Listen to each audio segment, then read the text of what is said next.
Sarfaraz ఖాన్కి test chance రావడం, అతను ఆడిన ఫస్ట్ ఇన్నింగ్స్లోనే సక్సెస్ అవ్వడం నిజంగా it is a success for domestic cricket అని చెప్పాలి. మన దేశవాళీ క్రికెట్ అని చెప్తామే. రంజీ ట్రోఫీ లేకపోతే దేశంలో జరిగే టోర్నమెంట్లో బాగా రాణించిన వాళ్ళు, ఎక్కువ రన్స్ కొట్టిన వాళ్ళు, ఎక్కువ వికెట్లు తీసిన వాళ్ళకి సరిగ్గా అవకాశాలు రావట్లేదు. దాని బెస్ట్ ఎగ్జాంపుల్ సర్ఫరాజ్ ఖాన్. ఎందుకంటే అతను గత 2-3 సంవత్సరాలుగా 70 యావరేజ్తో బ్యాటింగ్ చేస్తున్నాడు. 70 యావరేజ్ అనేది ప్రపంచంలోనే 2-3 క్రికెటర్స్ మాత్రమే ఉంటుంది.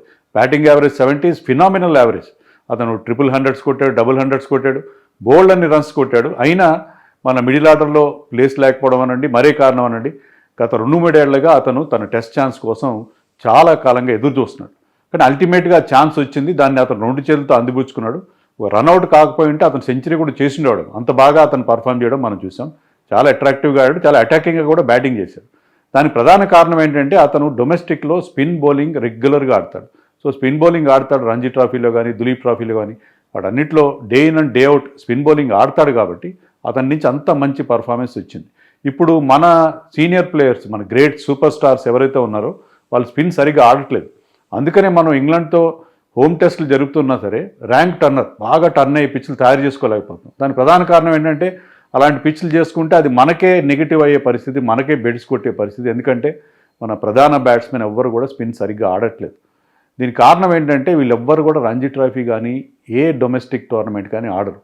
వాళ్ళు చెప్పే మాట ఏంటంటే మేము అన్ని ఫార్మాట్స్ ఆడుతున్నాం, ఐపీఎల్ ఆడుతున్నాం, మాకు ఈ రంజీ ట్రోఫీ అప్పుడు మాకు రెస్ట్ కావాలని చెప్తారు. సో ఎవరైతే మొత్తం అన్ని మ్యాచ్లు ఆడట్లేదో వాళ్ళు కూడా రెస్ట్ తీసుకున్నారు. రీసెంట్ ఎగ్జాంపుల్ మన ఇషాన్ కిషన్ ఎగ్జాంపుల్ చూసాం. అతను ఇటీవల కాలంలో టీంలో లేడు, అయినా సరే అతను రెస్ట్ కావాలని చెప్పి డొమెస్టిక్ మ్యాచ్లో ఆడట్లేదు. సో ఇలాంటి ఒక ఫీలింగ్, అంటే డొమెస్టిక్ మ్యాచ్ ఎందుకు ఆడాలి, 4-5 రోజుల పాటు ఎందుకు మేము ఒళ్ళు హోనం చేసుకోవాలని చెప్పి ఫీలింగ్ వాళ్ళకు ఉంది. వాళ్ళకి వచ్చే డబ్బులు తక్కువ, దాని నుంచి వచ్చే రివార్డ్స్ కూడా తక్కువ. అయితే బీసీసీఐ తాజాగా అందుకే ఒక రూల్ కూడా తీసుకొస్తుంది. అదేంటంటే మినిమం డొమెస్టిక్ మ్యాచెస్ ఆడితేనే మీకు ఐపీఎల్ ఆడే అవకాశం ఉంటుంది. ఇది ఎప్పుడో తేవాల్సిన పరిస్థితి. అది కనుక ముందు నుంచి ఉంటే మనం స్పిన్ బాగా ఆడలేని ఇప్పుడున్న పరిస్థితి ఉండేది కాదు. సో ఇప్పటికైనా మనకి 2 ఎగ్జాంపుల్స్ కనిపిస్తున్నాయి. 1 good example of Sarfaraz Khan, 1 bad example of Ishan Kishan. So domestic క్రికెట్కి ప్రాపర్ వాల్యూ ఇస్తే అది మన ప్లేయర్స్కి ఎంత మంచిది, మన బ్యాటింగ్ ఎంత బాగా ఇంప్రూవ్ అవుతుంది, టెస్ట్ మ్యాచ్లో మనం బెటర్ రిజల్ట్స్ ఎలా తెస్తామన్న దానికి ఈ 2 ఎగ్జాంపుల్స్ చాలు. Ashwin is a great test bowler.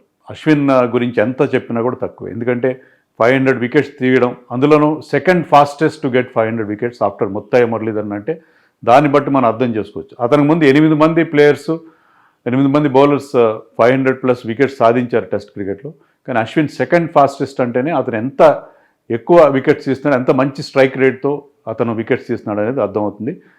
చాలామంది అంటారు అతను డొమెస్టిక్లోనే ఎక్కువ వికెట్స్ తీస్తాడు, బయట తీయడు, ఇండియాలో టెస్ట్ మ్యాచ్లోనే సబ్ కాంటినెంట్లోనే వికెట్స్ తీస్తాడు అంటారు. For that matter even Anderson కూడా ఎక్కువ వికెట్స్ ఇంగ్లాండ్లో తీస్తాడు. సో వాళ్ళ హోమ్ కండిషన్స్లో వాళ్ళు రాణించడం అనేది అది ఎవరికైనా జరిగే పరిస్థితే, దాన్ని మనం తప్పట్టాల్సిన అవసరం లేదు.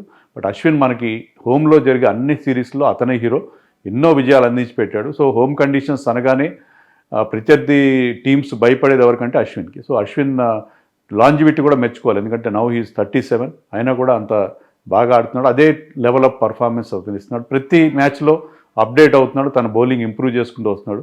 సో నెక్స్ట్ టార్గెట్ అతనికి 619 కుంబ్లే చేసిన రికార్డు కూడా అతను చేరుకున్నా మనం ఆశ్చర్యపోవాల్సిన అవసరం లేదు. It is a very far away from now, but still he's capable of getting to that record.